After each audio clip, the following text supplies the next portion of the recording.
Time.tv. Previously on Mystical Ninja.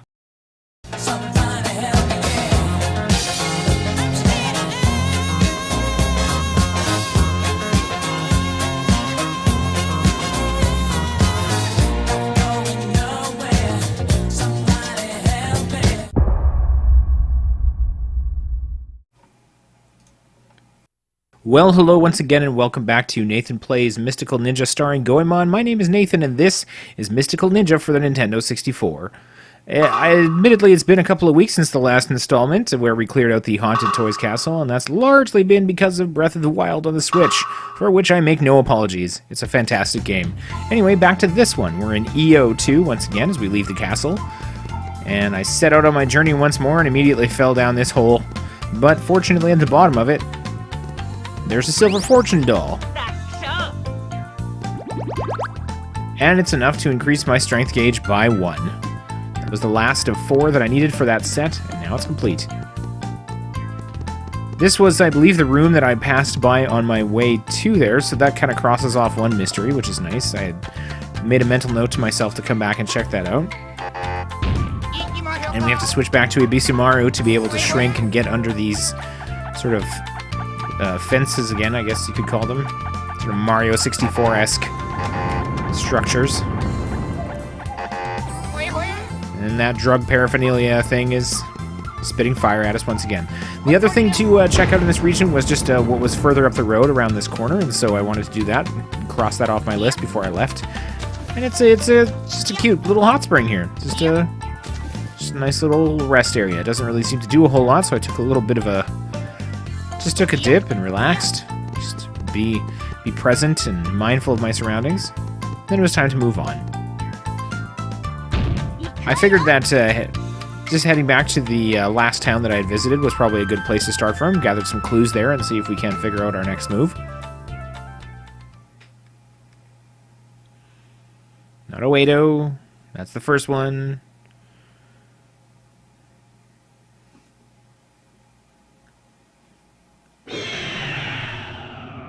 Volkypoke Village. So here we are in Volkypoke, and the music is rather upbeat. For Taro has returned. We can once again form a dance pair and dance the night away. Outstanding. I'm so thrilled for you. I was forced to see the weirdos dance every single day, awake or asleep. It was the weirdo dance, weirdo dance, weirdo dance. And yeah, I can absolutely believe that. In fact, it sounds rather terrifying. Since we used up our healing item, the auto heal in the castle in that horrifying purple area, I went ahead and bought some nice plum rice balls this time that will refill 10 points whenever they reach 0, which should be more than enough for me at this stage. The plain rice balls only filled up 5, as you recall, and I do have a few more than 5 hearts. The last thing was the surprise pack, which is, of course, an extra life. And I got 3 right now. I feel like I'm good. I'm set. It is nice to see that the village is sort of back on the up and up again. People are happy. Their children have returned. I think we did some real good here in the world today. Hey, you guys, you got something from the God of Money? Yeah, that's like a while ago. This is like a million years ago. Don't even talk to me. This will tell me where to go next. It is, of course, your fabulous local fortune teller. Yes, plasma means that it's time to pay $10 and figure out where we need to go next.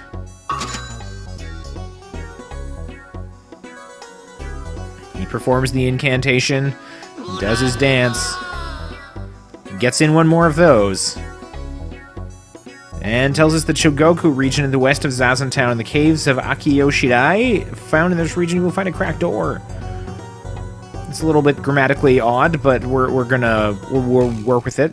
To open this door, you must revive Sasuke for his expertise in the use of bombs, Plasma. It's time to resurrect Sasuke, the mechanical ninja.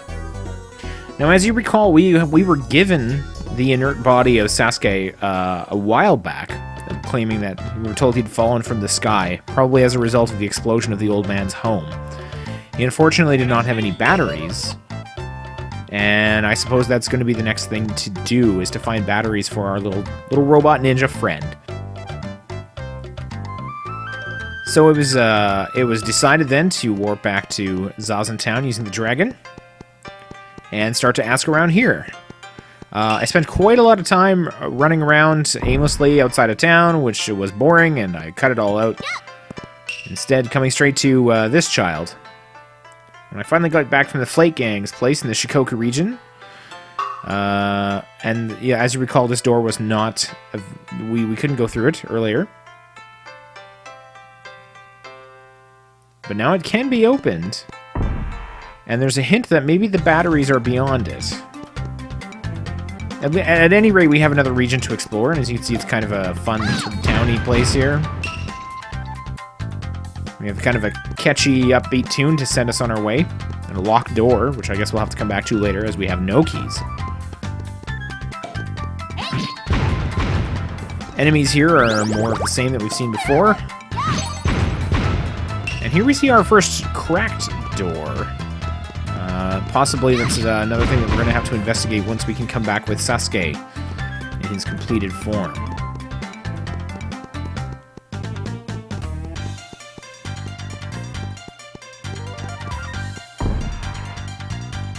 So we take the first door out of town here, and this heads into the Aki Nagato region.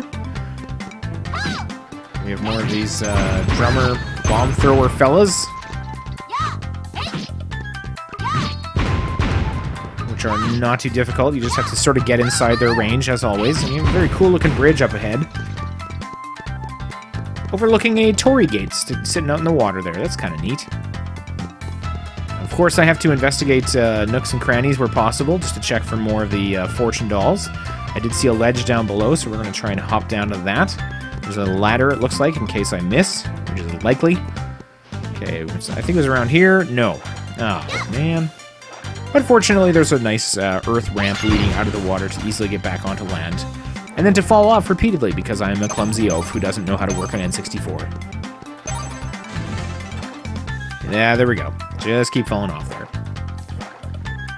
The torii gate has a suspicious elevator nearby that rises out of the water, so of course we're going to have to look into this.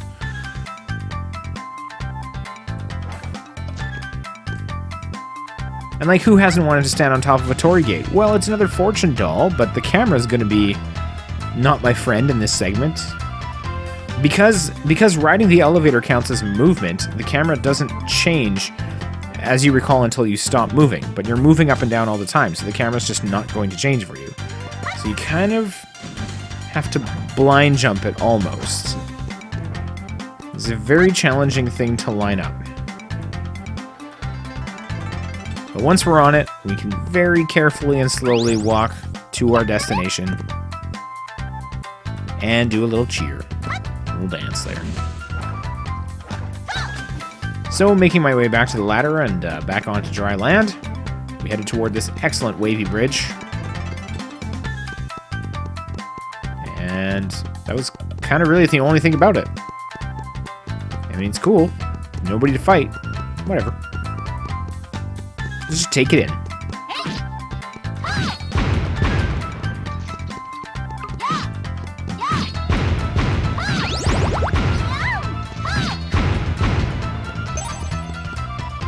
Lots more fighting, and of course I'm sticking with Yae here because I can't get over that swing as I cut stuff in half. That is always going to be appealing to me.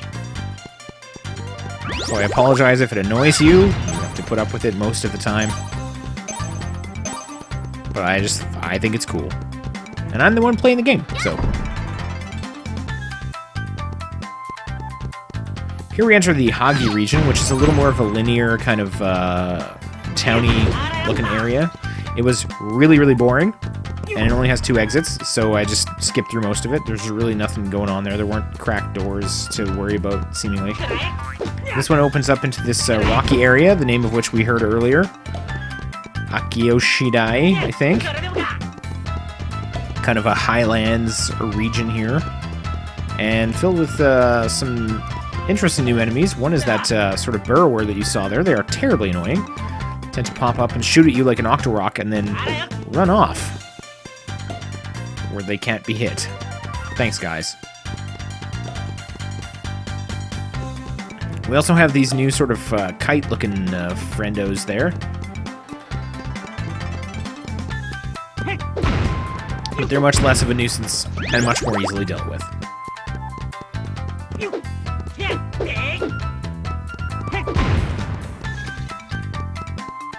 So it seems as though there's about two possible exits that I noticed. Let's take the first one here. Gateway viewpoint. You'll notice our music is given way to some atmospheric oceanside noises.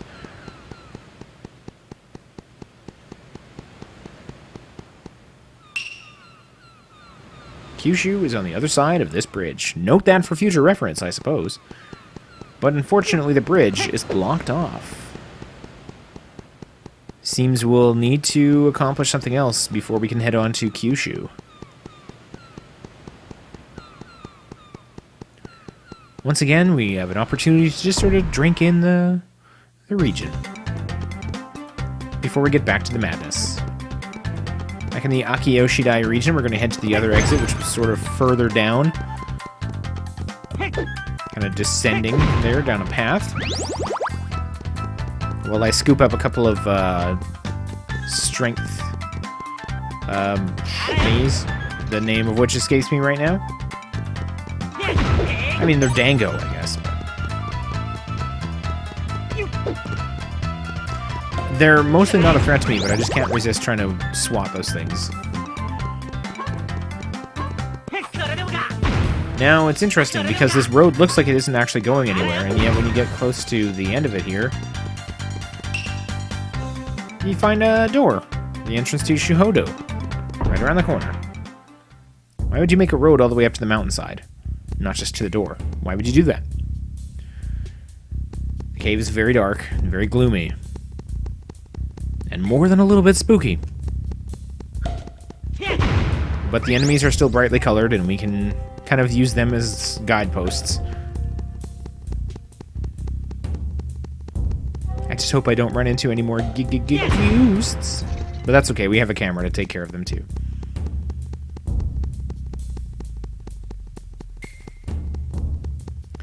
So at the back of this cave, we're thwarted by another cracked door. The Peach Mountain Shogun's Festival Temple Castle is here. And you know it's a big deal because you can save the game on the spot, which I did, because why not?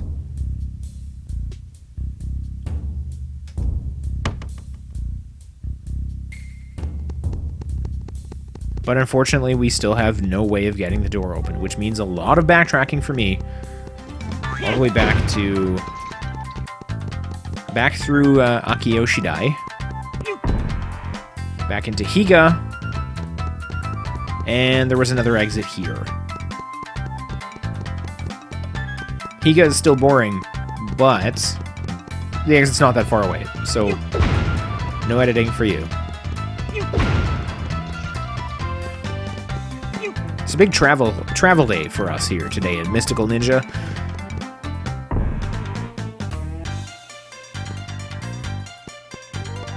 Here we have the Izumo region with a coffee shop handy, so of course we're going to duck into that to not only get our fast travel point, but see if there's any information to have.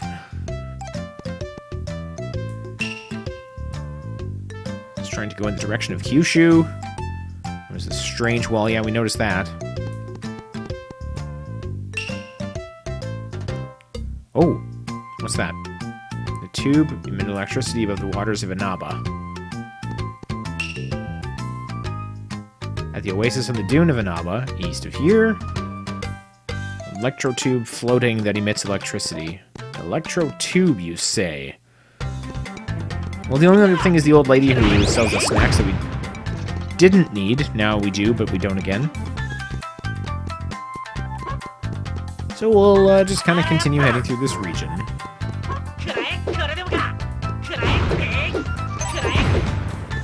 Most things are still easy to take down in 1 or 2 hits. We have the road kind of branching off up the hill here, so of course we're going to check that out.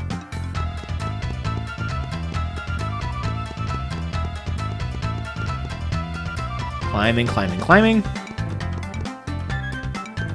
Climbing, climbing, climbing. Man, how can you run that whole time, right? I mean, Look at him, he's just trucking. Never slows down. Well, looks to be maybe some sort of a temple. This is Izumo Amnesty. And we have a convenient ramp heading up here to a set of doors. We'll take a look inside. Izumo 2, it is a lake with a large tree. Well, that seems fairly evident, just to look at it. The lake is very shallow, as you notice. The music has changed to sort of a peaceful yet intriguing tune. I spent a little bit of time trying to climb these platforms to no avail. They're just a little bit too tall. Even if you make the first one, no thanks to the camera. You see, the second one is pretty high up itself. However, there was another set of platforms around the back. I don't know why I switched to Ibisumaru at this point.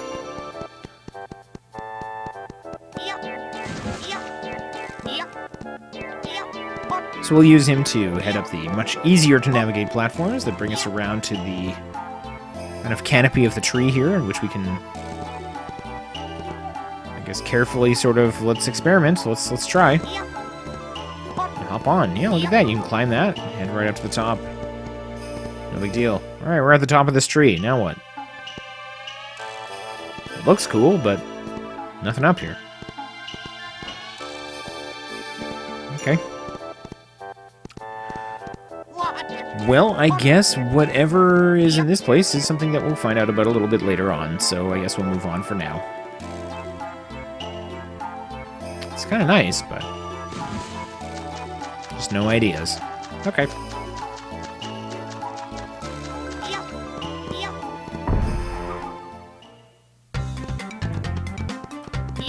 Back in the Izumo region.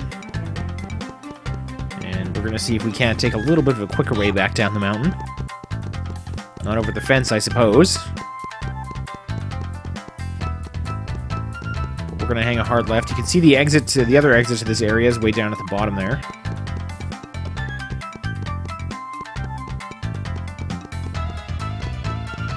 And wait, sorry, that one's where we came in, the one we could see. This is exit the second.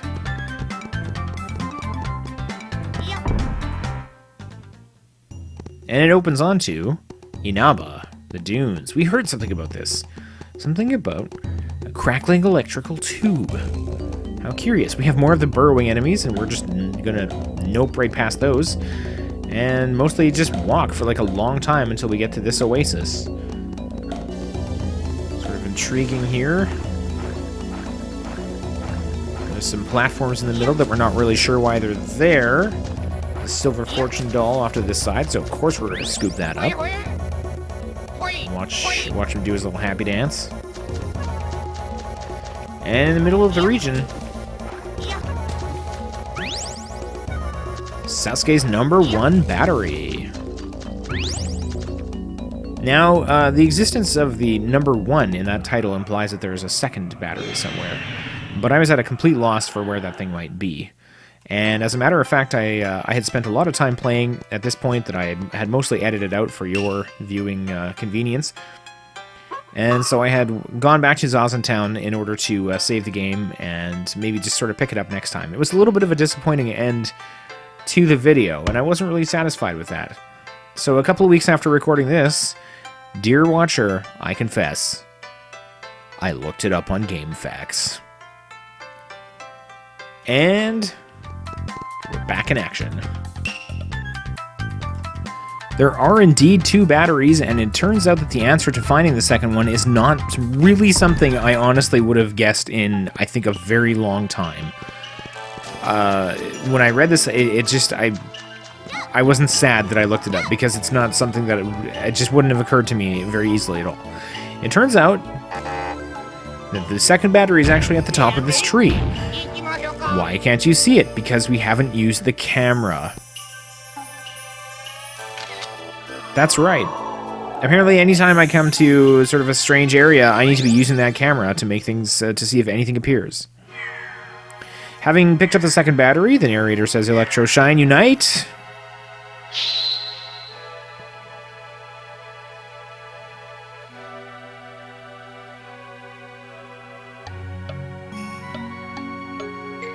And our old pal Sasuke is back on his feet once again. Sasuke.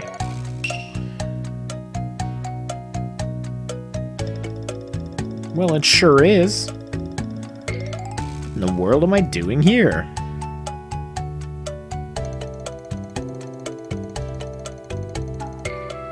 Batteries were knocked out of place, and you just froze. He can't believe it.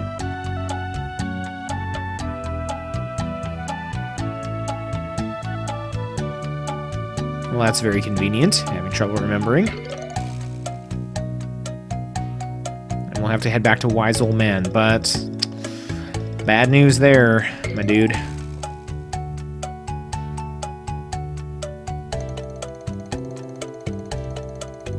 That's right.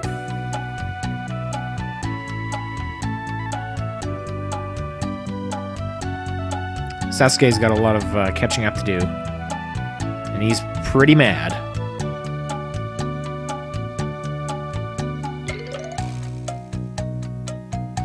Fortunately, he's more than ready to join our cause and wants to come with us. Mechanical Ninja Sasuke joins forces with Goemon. We finally have our fourth character that we can switch to at any time. With the addition of him, doors with cracks and then can be destroyed using the firecracker bomb. So of course we have the doors that were just outside of Zazen Town, and we do have the boss door leading to the castle way down at the end of that cave. Sasuke's a tiny little dude who's got some kind of neat combo attacks there, and there's his firecracker bombs that are gonna open up a lot of doors for us.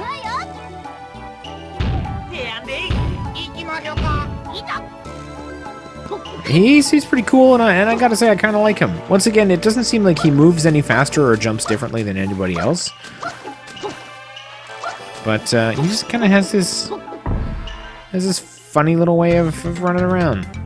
So having accomplished that, now I've got more than enough time on this installment of the video. So next time on Nathan Plays Mystical Ninja, we're going to bust open a whole bunch of doors and maybe even tackle a boss castle.